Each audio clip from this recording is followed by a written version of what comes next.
Irkoutsk, une ville de Sibérie à 60 km du lac Baïkal. C'est le mois de février et je me tiens au seuil de mon rêve. Je me suis juré de me retirer au fond des bois avant mes 40 ans et d'y expérimenter une existence resserrée autour de quelques besoins vitaux. Des gens désirent changer le monde, moi je veux simplement faire la révolution en moi. Dans ce camion bleu, j'ai 6 mois de vivre, de quoi pêcher, de la vodka, des cigares et des livres.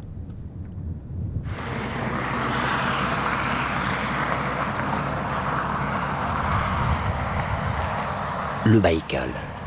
Débarrassons-nous tout de suite des statistiques de la démesure. 700 km de long, 50 de large, 1500 mètres de profondeur, la plus volumineuse réserve d'eau douce libre de la planète. Des forêts puissantes et personne sur les bords. La rumeur du monde n'atteint pas ses rivages.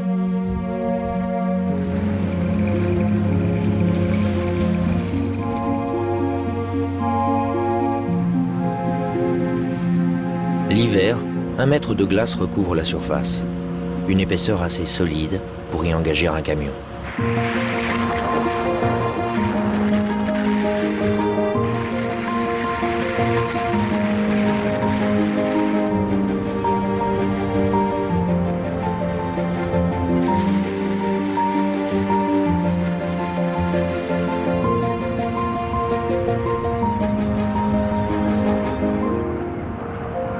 Pendant 3 jours, nous glissons vers le nord.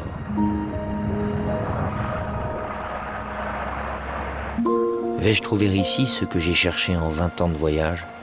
Une raison d'être?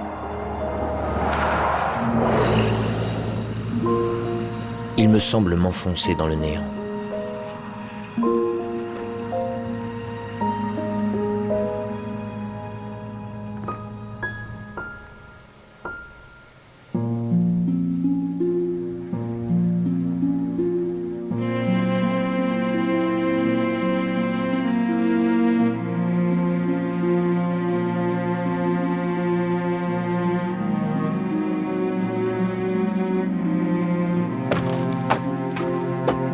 En arrivant dans leur cabane, les trappeurs russes ont pour tradition de jeter 1 ou 2 bouteilles de vodka dans la poudreuse. À la fonte des neiges, les goulots annonceront le printemps mieux que les hirondelles. C'est surtout le moyen d'éviter de tout boire tout de suite. Pas de route, pas de voisins, la ville à 500 km. Je vais enfin savoir si j'ai une vie intérieure.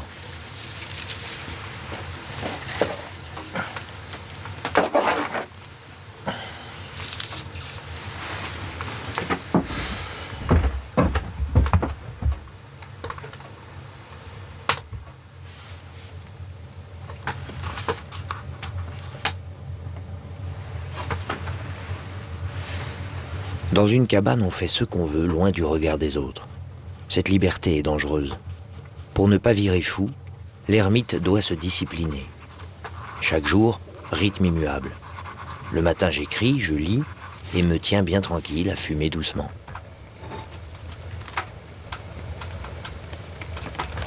Et si ma cabane n'était rien d'autre qu'un cabinet de méditation délocalisé dans les taïgas?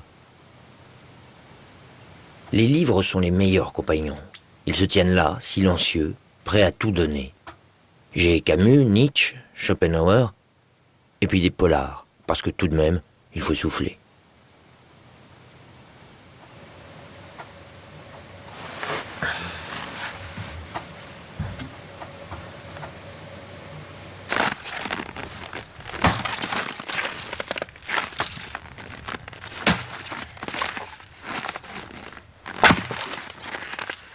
L'après-midi, ce sont les gestes nécessaires à la survie.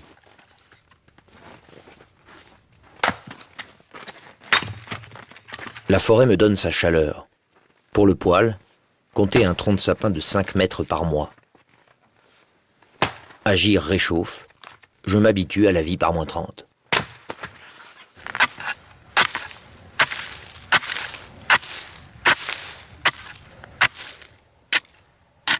Il faut plus d'1 heure pour atteindre l'eau. Je suis venu ici battre la mesure du temps, à coups de hache, à coups de pique.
À 100 mètres de la cabane, les premiers occupants ont construit un banya, version russe du sauna.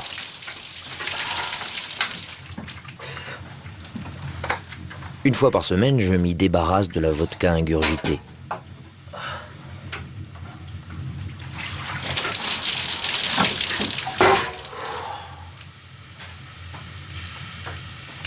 Le banya ressemble à la vie en Russie.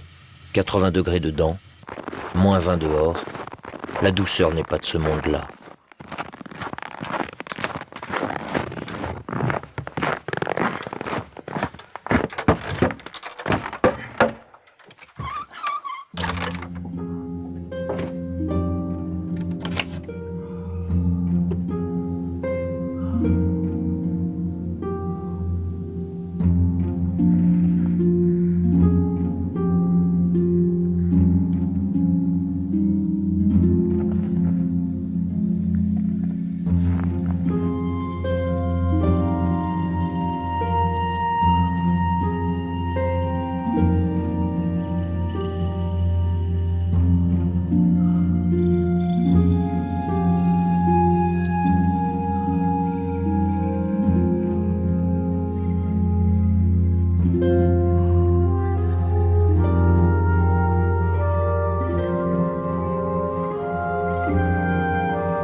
Pour rompre la solitude, je m'imagine dîner à distance avec des amis que je convie en pensée.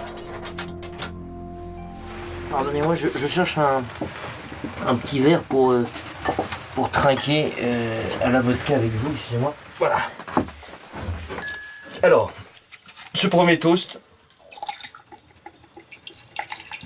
à l'amitié et à la distance physique et géographique qui ne sépare pas les esprits amis. Voilà, la géographie n'est rien lorsqu'on partage une histoire commune.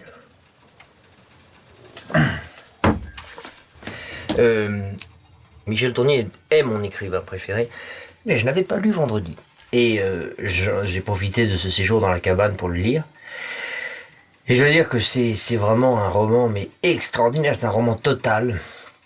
Et il y a surtout quelque chose de superbe, c'est que tout à coup, c'est le roman de la métamorphose en fait. Robinson est dans sa cabane, au début il essaye de faire de l'île sur laquelle il a échoué le monde qu'il a quitté. Il essaye de l'administrer, il essaye de la coloniser, il essaye d'en faire un terrain d'agriculture, d'élevage, de production. Et puis peu à peu, il va se métamorphoser.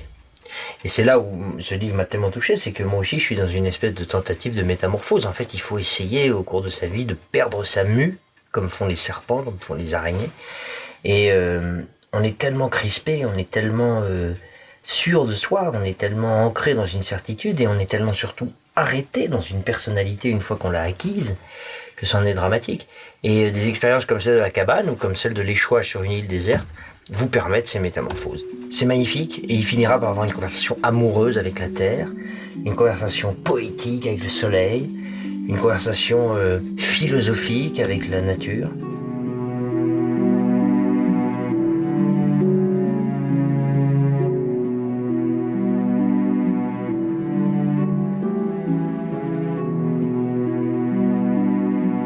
Converser avec la nature, c'est faire entrer en soi l'unité du monde, plutôt que chercher à en identifier les fractures. C'est saluer toutes les manifestations du cosmos, du soleil levant à l'oiseau du matin.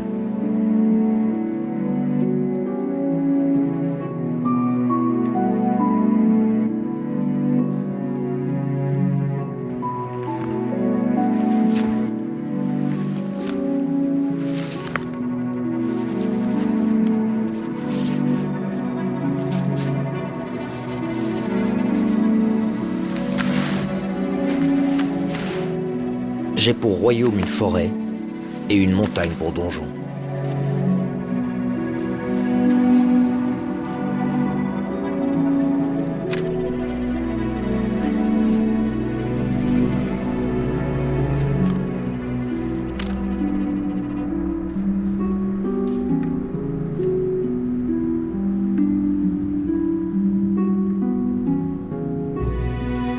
La solitude, c'est aussi ce que perdent les autres à n'être pas là au moment où la beauté se manifeste.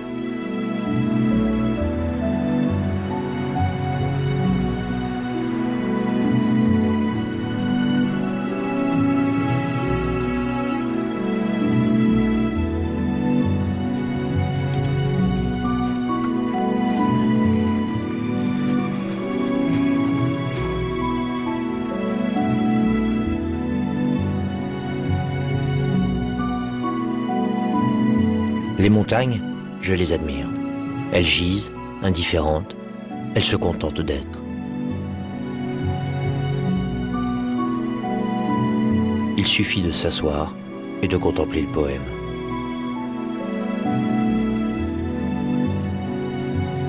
Il suffit de se laisser glisser selon l'inspiration.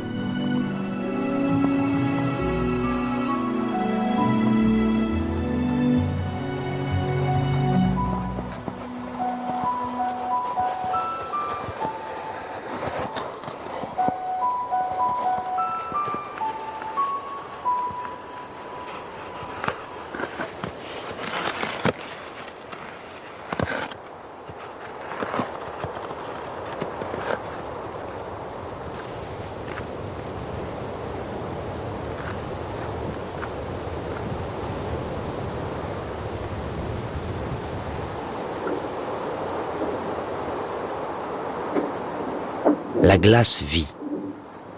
Les failles tressent dans le corps gelé un feuilletage électrique dont le courant se propage nerveusement.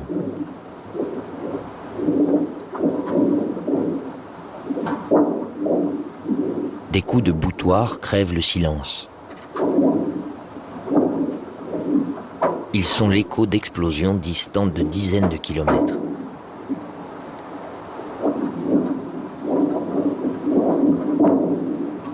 Ces craquements me tiennent compagnie. La nuit, ils me réveillent. Le jour, ils rythment les heures.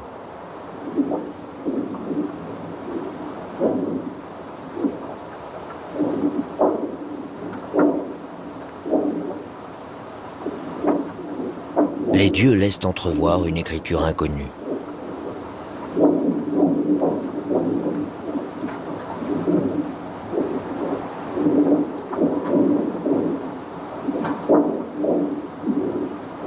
Dans 3 mois, la chaleur emportera ses œuvres. La glace est un testament destiné à l'oubli.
Un matin, pris de nostalgie, je descends vers le sud pour boire un verre avec des amis qui vivent à 60 km de chez moi.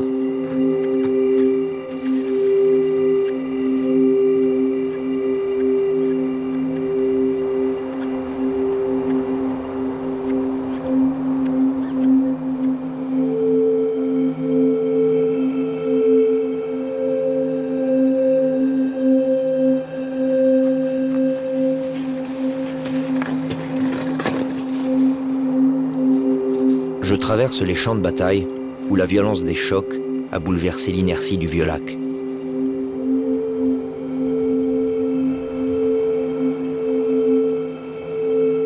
La banquise compressée sème le chaos sur la table gelée. La fonte remettra bon ordre à ce tumulte.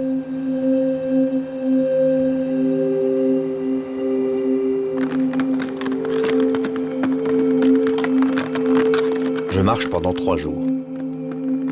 Comment ne pas songer aux morts? Des milliers de rues sont sombrées à travers les failles du lac.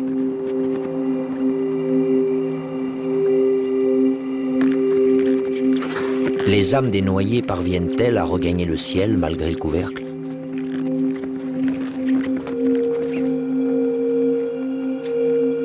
Des cabanes abandonnées abritent mes haltes. Des dissidents s'y réfugièrent à l'époque soviétique. Je me demande si leurs fantômes ont survécu au froid.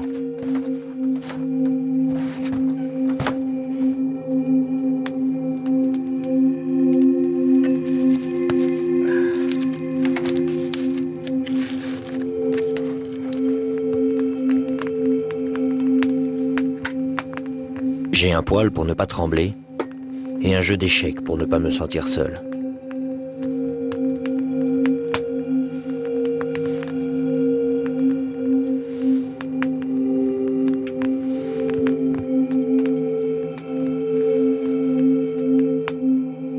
Ce soir, malgré une charge héroïque des fous, ce sont les Blancs qui perdent.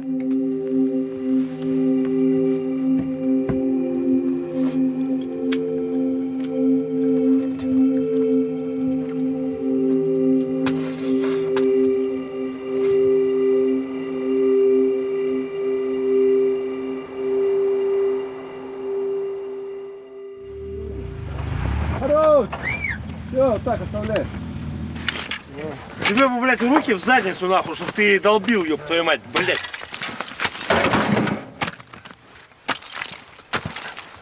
Ты ёбаный, блядь. Слабо Ну и чё? Лёд интересный. Лед уже не такой, блядь. Все уже, это только Я почему всегда в январе готовлю? он водянистый. Au 3e jour, je rencontre des hommes sur la glace, des pêcheurs qui thésaurisent les cadeaux de l'hiver.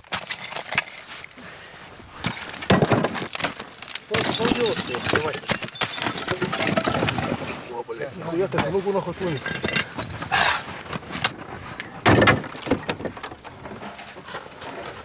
Cet été, on conservera la viande dans ce coffre-fort. La glace est plus précieuse que l'or.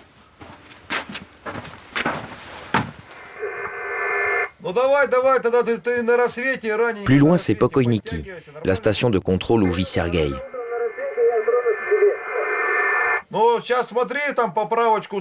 Avec sa femme Natacha, il habite depuis 20 ans sur ces rives.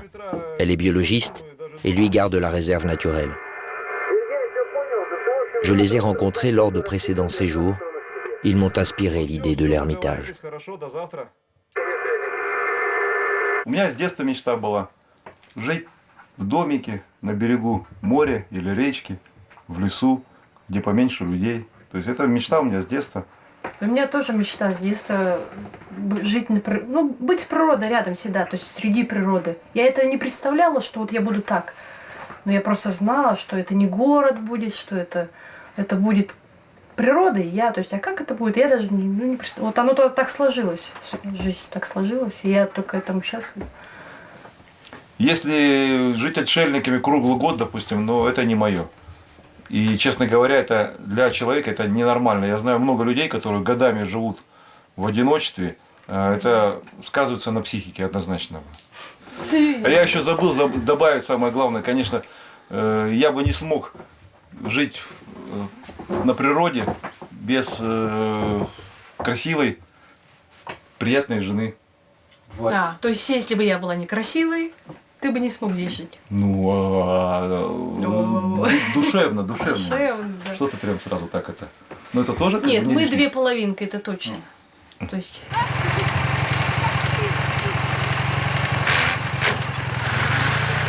То есть, когда Наталья со мной, я могу вообще годами не выезжать, пускай даже у меня...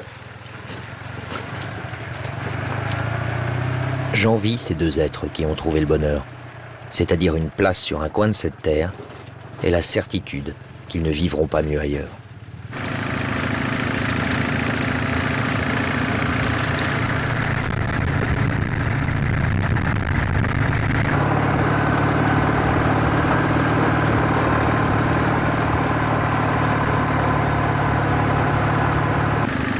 À quelques kilomètres de chez Sergueï, la station météorologique de Solnitchnaya. Elle n'a plus le lustre de l'époque soviétique, mais elle abrite une âme nommée Lena.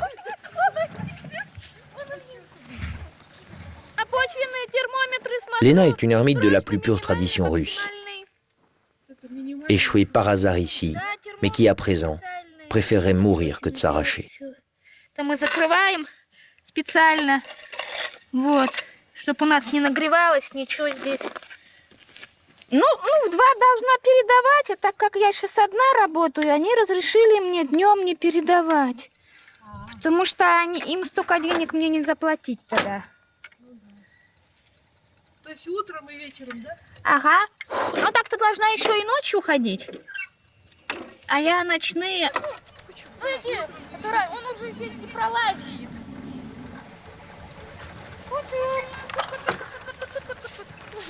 Лена, это сколько лет тебе жить в Солнечное? 22 года. Было 17,5 лет. Студенты. Да, Вы же на практику приехали все. да. 2 года практики после училища. Ну и осталось, и все. И засосала тебе Ага, пучину. не говори. Город нет. Нет, город нет. Город я вот выезжаю только на 2 месяца, на 2 недели в отпуск, и мне города вот так хватает. Почему? Ну, потому что приезжаешь, а все вкусненькая охота, ну, там что-то из одежды, что-то того купишь-то, и деньги быстро тратятся. Там куда-нибудь сходить, там, и все, и больше ничего, и меня сразу домой тянет сюда. Вот, и это, ноги сильно отбивают. Здесь по земле ходишь, а там асфальт. И жарко, все какие-то люди злые, там, я не знаю. И я уж привыкла, буквально вот на сколько месяц выезжала вот осенью. Быстрее домой, быстрее домой. En russe, pour dire qu'un ange passe, il existe une expression moins céleste. Мент родился. Тишина. Тишина, ну. 8 пошла на срок, смотрю, коровы бегут. Ну, думаю, что это они? Обратно, думаю, бык гоняет. Зашла, ленточку положила, вернулась. Смотрю, Зарик типа бежит, он же у нас как бы волк у нас. Думаю, ну что он такой худущий? Обернулась-то, Зарик-то вот он, ё-моё, волк. Эти-то пробежали-то коровы, я навстречу. Пока Палыч орал, мое оружие там это, как его искал, ну я камень взяла, который побольше-то, и иду навстречу. Он тоже мне навстречу-то идет, скалится, видно, что уже вплотную. И я давай камни в него кидать, кидаю. То ли коровам стыдно стало, развернулись они, и за мной тоже на это. Корова Вместе с быком. И я тут уже смотрю, он стал отходить от меня, волк-то скалится и как бы зовет за собой. Ну, я тут уже за ним бегу, давай в него камни кидать, там уже осмелела тут за мной. Конечно, там стадо за тобой бык идет. Бык такой здоровый идет. Сегодня я встречал девушка, которая нападает волк с камин. Это главный герой.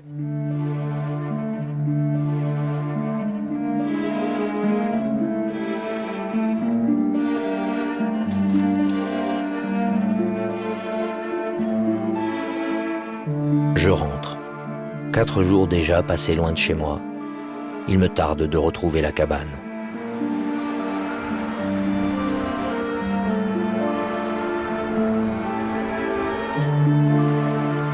À la fin d'avril, la neige fond et le ciel se tourmente. Et moi, je poursuis seul ma traversée du temps dans mon vaisseau de bois.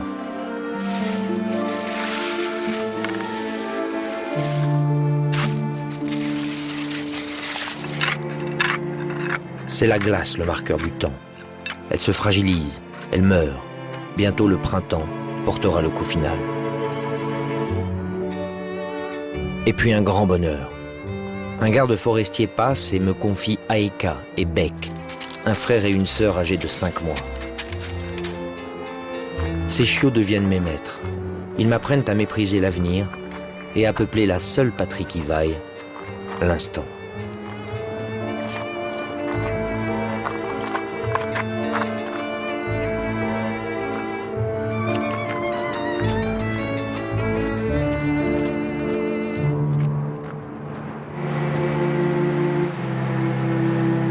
Le 22 mai, à 5 heures du soir, c'est la débâcle.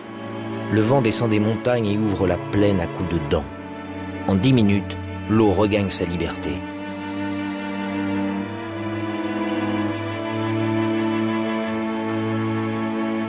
Plus rien ne sera comme avant.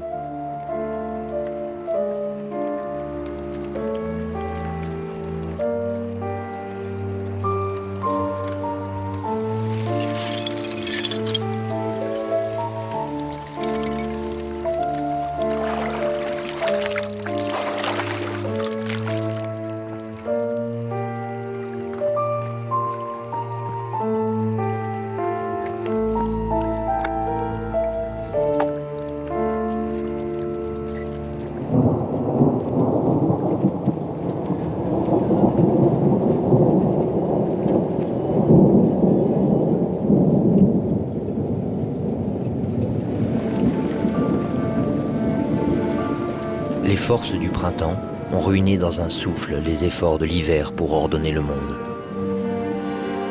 Le lac souffre et ne sait pas qu'il y a des hommes à son chevet.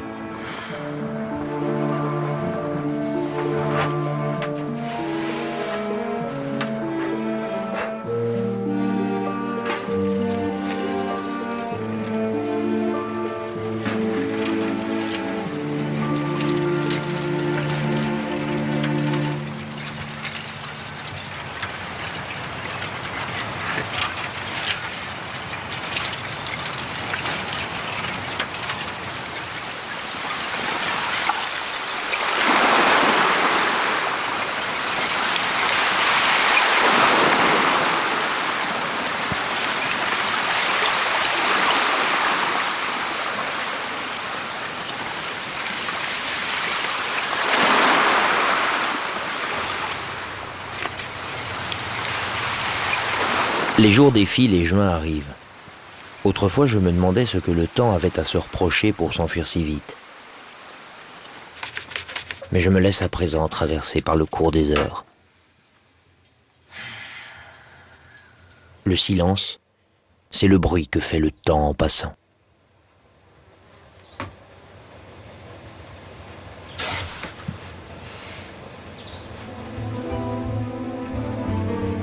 Je rêve d'écrire un livre que j'intitulerai La perte du temps recherché.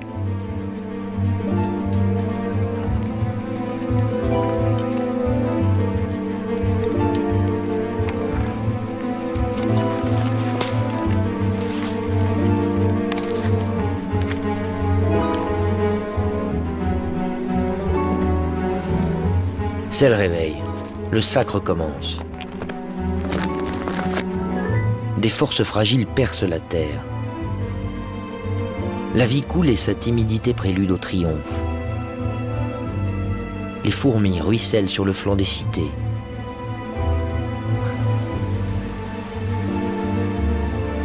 Et les versants se strient de coulées vives, pressées comme des filles de se mêler au lac.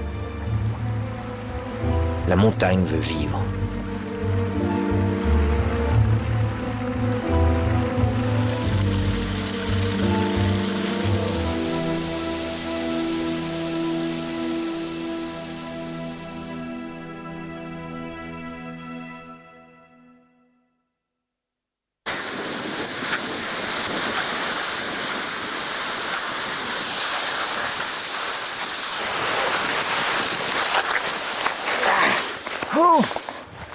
Ah, on s'est bien démerdé.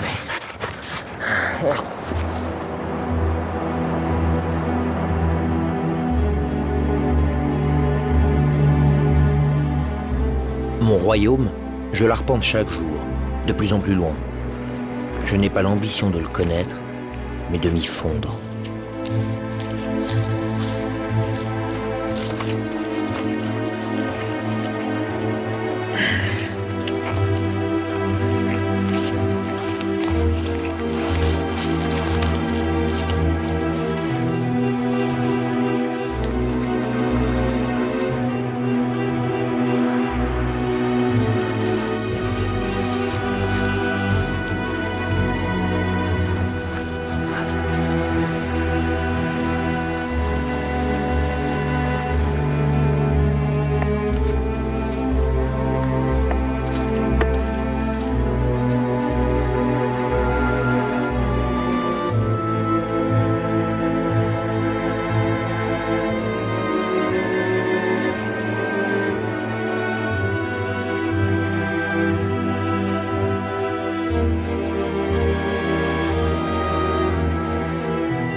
La cabane, c'est le laboratoire, le lieu où les visions de la nature se métamorphosent en pages d'écriture.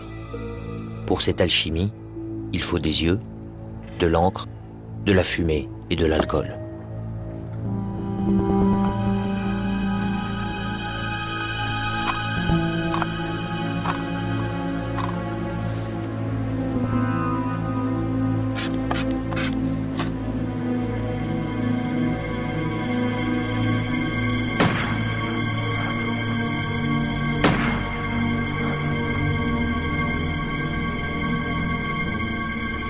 J'étais parti avec des idées noires.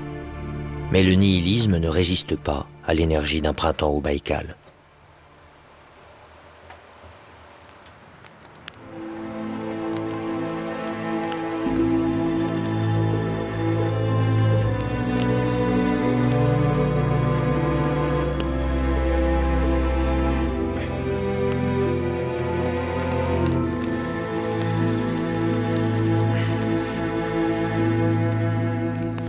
Parfois, quand on est très triste et quand on a envie de quitter la pièce enfumée, comme disaient les stoïciens, pour parler du suicide,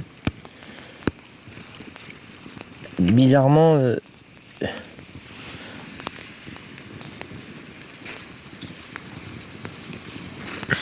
c'est grâce... je dirais que c'est grâce à la beauté du monde. Grâce à la beauté du monde et au sentiment profond qu'on a qu'on n'a pas encore tout vu. Qu'il en reste encore beaucoup à voir et que la moisson n'est pas terminée. Et ça, je pense que c'est une idée extrêmement consolante. Car c'est une question sur la consolation, en fait. Qu'est-ce qui console? Qu'est-ce qui est une vraie consolation? Eh bien, premièrement, le fait de se dire que le monde est encore très grand et que, à cause de la petitesse de la foulée du pas humain, on n'aura jamais le sentiment d'en avoir fait le tour. Et puis deuxièmement, je pense que c'est une question qui vient d'un temps où je n'avais pas encore simplifié ma vie. Mais cette retraite en cabane m'a permis de simplifier ma vie et de cesser de me poser des questions pareilles.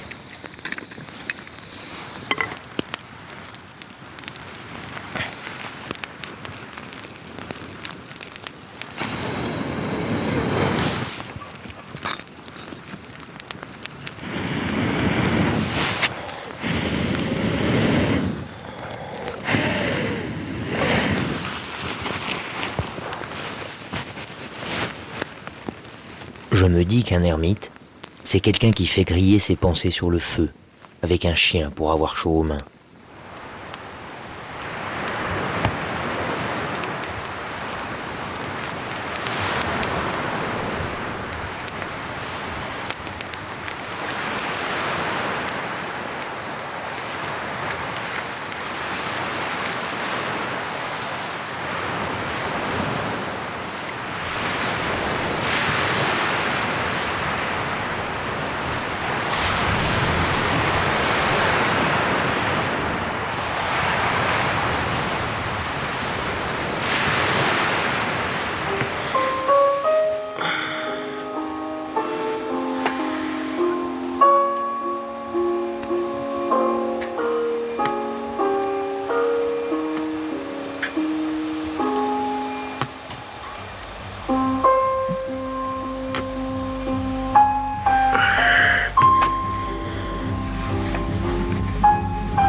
Jusqu'ici, j'avais vécu en enragé.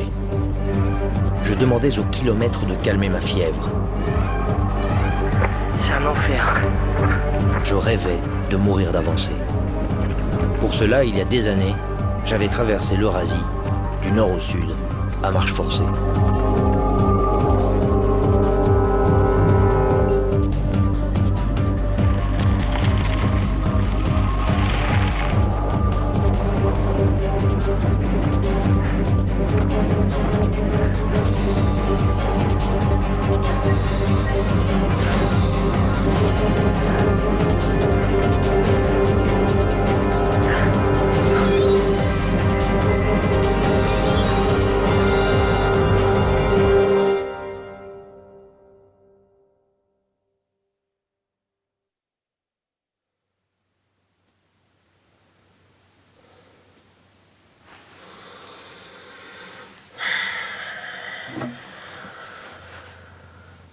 Je jouais au loup, à présent je fais l'ours.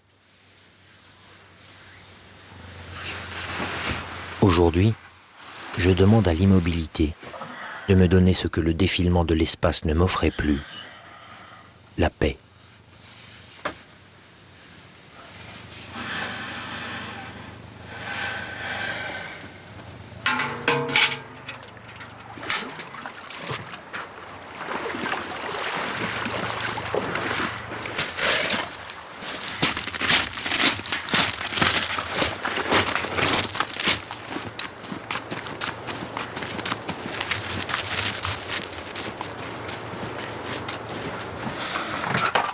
Parfois, l'ennui s'installe. L'ennui, c'est le sang qui coule de la blessure du temps. Pour vaincre l'ennui, il suffit d'accueillir ce qui advient et de se méfier de l'espoir. Ne rien attendre, mais considérer chaque instant comme une fête.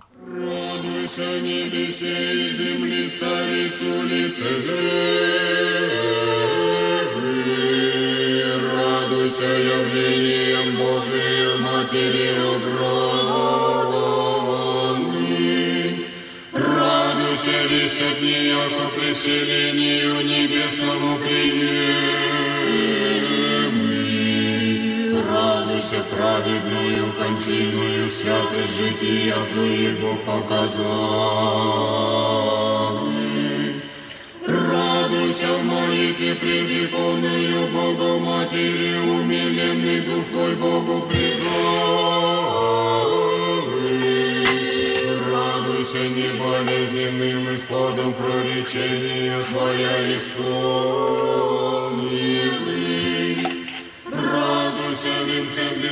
La cabane m'a réconcilié avec le temps. La moindre politesse est de le laisser passer.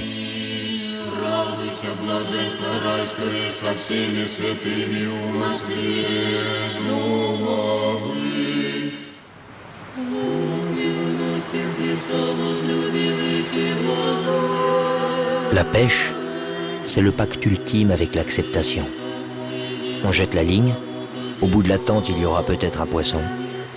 Et s'il n'y a rien, tant pis.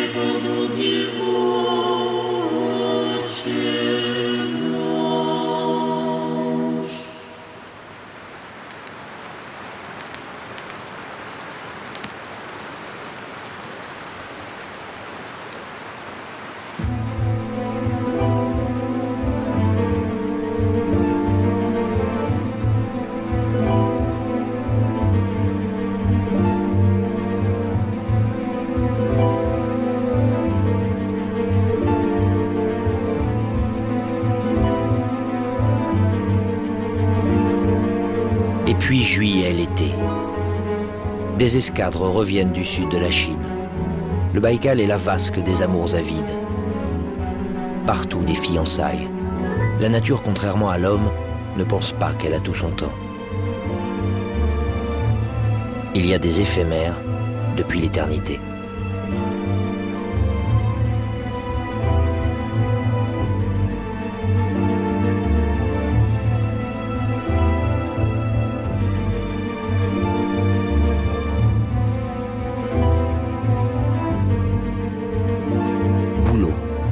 je te confie mon message. Va dire au ciel que je le salue.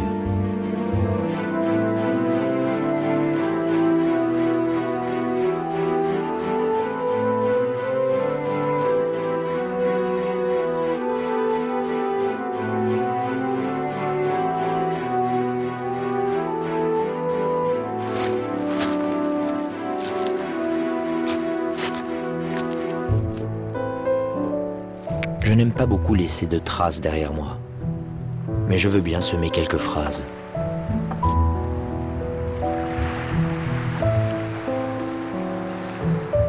Celle qui ne voulait pas rester à la surface des choses.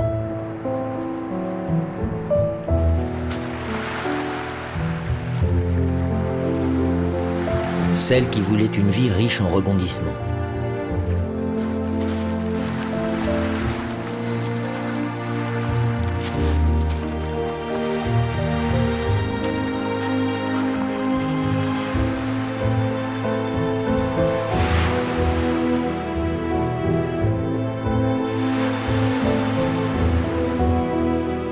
Celle qui voulait goûter à la lumière avant de gagner l'éternelle ténèbre.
Et puis un jour, il faut rentrer.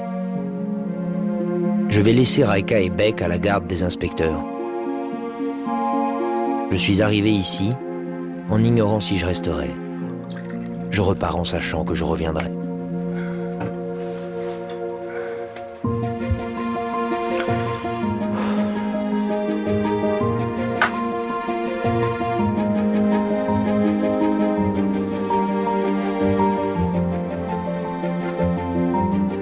L'Ermitage m'a révélé cette chose. Dans la vie, il suffit de demander au génie d'un lieu de vous aider à apprivoiser le temps.